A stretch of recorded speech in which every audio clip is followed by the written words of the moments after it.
बिस्मिल्लाहिर्रहमानिर्रहीम। 1973 की कॉन्स्टिट्यूशन के अंदर जो 5वीं अमेंडमेंट हुई, फिफ्थ अमेंडमेंट, जिसके अंदर जजेस के मतलब जो उनसे है वो तफसील से बताया गया है कि उनकी कितनी जुडिक्शन है और किन किन मैटर के अंदर जो उनसे है वो इंटरफेयर कर सकते हैं, और उनकी लिमिटेशन बता दी गई। यानी कि आर्टिकल, मैं 199 की बात कर रहा हूँ, मैं आर्टिकल जो उनसे है वो 177 की बात कर रहा हूँ, मैं आर्टिकल 193 की बात कर रहा हूँ।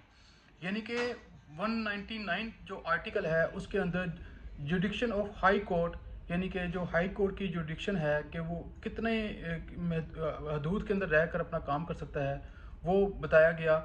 उनकी सर्विसेज के अंदर और एडमिनिस्ट्रेशन मैटर के अंदर उनको लिमिटेड कर दिया गया, यानी कि इससे ज़्यादा वो आगे कुछ नहीं कर सकते।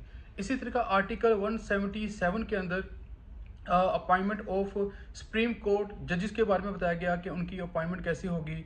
इसी तरीके से 193 का जो आर्टिकल है 1973 के कॉन्स्टिट्यूशन के अंदर जो अमेंडमेंट की गई, उसके अंदर अपॉइंटमेंट ऑफ हाई कोर्ट के जजेस के बारे में बताया गया।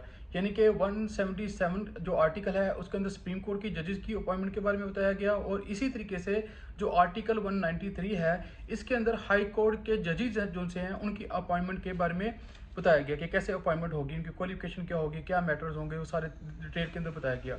और other amendment to article related to service law and judicial power, उनकी पावर बताई गई, ठीक है, उनकी सर्विस लॉ बताया गया कि वो किससे रिलेटेड उन सब चीज़ों को देखेंगे।